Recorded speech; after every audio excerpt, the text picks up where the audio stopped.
What you're doing is great. And like I said, you're making your own story, you're making your own paths, and I don't know what you've been through, but you're still here and you're doing it. So I want to say congrats to that. Congrats to this one. Can you give him a round of applause? I spoke earlier today to the class, and after I got done speaking, the people in the class, they had better speeches than me. So I'll make sure I keep this very, very brief. I'm just thankful, like I said, to be here. One thing, because I'm gonna be 5 minutes. I want to do less than 5 minutes. So I know you have things to do. I want to make sure you do is remember this phrase. And it goes, surround yourself with people that speak to the king and the queen in you instead of people that speak to the coward or the peasant in you. I think that's one of the most important things that you can do here is have people surround yourself with people that speak to the good in you, to say you can do it. I know it's late. Y'all coming at night and all these things. That's hard. You have all these things you have to do, kids, and I don't have any yet. I will have some, but you have all these things you have to do. And it's really this. If I could give you a secret, surround yourself with people that speak to the king or the queen, and because that's where your greatness is going to be. I had a message I was going to say, but I had a friend, one of my best friends died in a car accident last week. He had a pole, I don't know if you heard about it.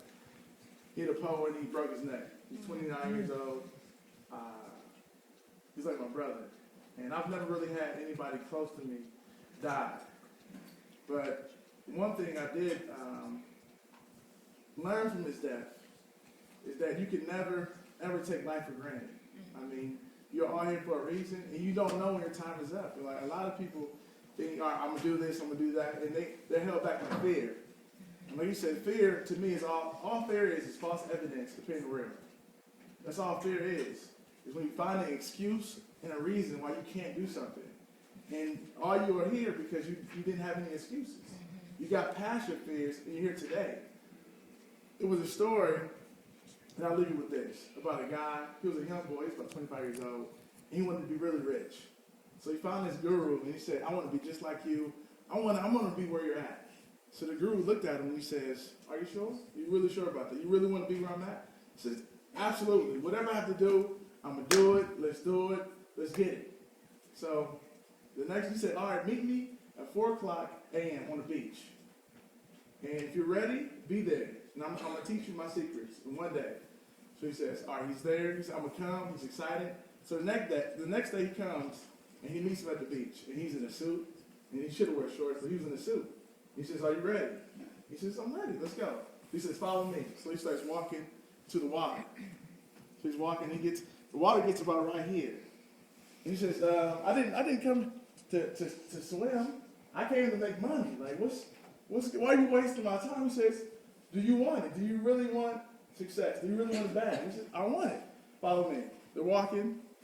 The water gets to about his neck now. He says, I didn't come for this. What are we doing? I'm not trying to be no swimmer. What are we doing? He says, I thought you said you wanted it.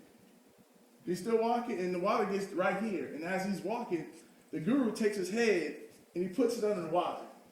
So the guy, he's gasping for air. He's trying to get up, and right before he passes out, he lets him up. So he's up. This picture, he's up. He's mad. He's irritated. He's like, you trying to kill me? I'm trying to be successful. You're trying to kill me. And he's like, now when you were under the water, what did you want more than anything else? He said, I wanted air. I wanted air. He said, no, give me, what did you really want? He said, I wanted to breathe. And the moral of that story is when you want success as bad as you want to breathe, that's when you be successful. When you're willing to go through this and not have sleep and work hard and sacrifice whatever you have to do for success, that's when you'll be successful. But you have to go, like she said, you have to go through something. You got to go through a test. You're going to get nothing easy. They say whatever is easy is sleazy. You don't want easy stuff. You don't respect, relations for guys. Anything that's really been extra easy, you don't really value. You don't value that. You don't really want that. Girls, you don't want something easy, somebody can just roll over. So I said, when you want success as bad as you want to breathe. Beyonce was doing a video, and she said she hadn't eaten for 3 days. She's on the set. 3 days, she forgot. How bad do you want it? Some of you don't want success as bad as you want to sleep. You say, oh, I could have been asleep right now. I could have. And you like sleep. But I ask you this, and this is my last question. Why were you allowed to wake up today and somebody else wasn't? Yeah, get God allowed. Exactly. Think about that. Why were you allowed to wake up? You think it's a coincidence? It's not no coincidence. You all here for a reason. Every single one of you here are here for a reason. And I hope through this short message you got something. I don't want to just come up here and motivate you for a day, but really for a lifetime. Take this with you. Remember that life is short. You never know. I was just talking to him yesterday, and he's not here. I can never see him again. But if he was here, I would say, he would have wished he would have did things. He would have wished he didn't have regrets. And I say the same thing for you. Don't have regrets. Live life. Surround yourself with the kings and queens of your life, and you'll be successful. Thank you.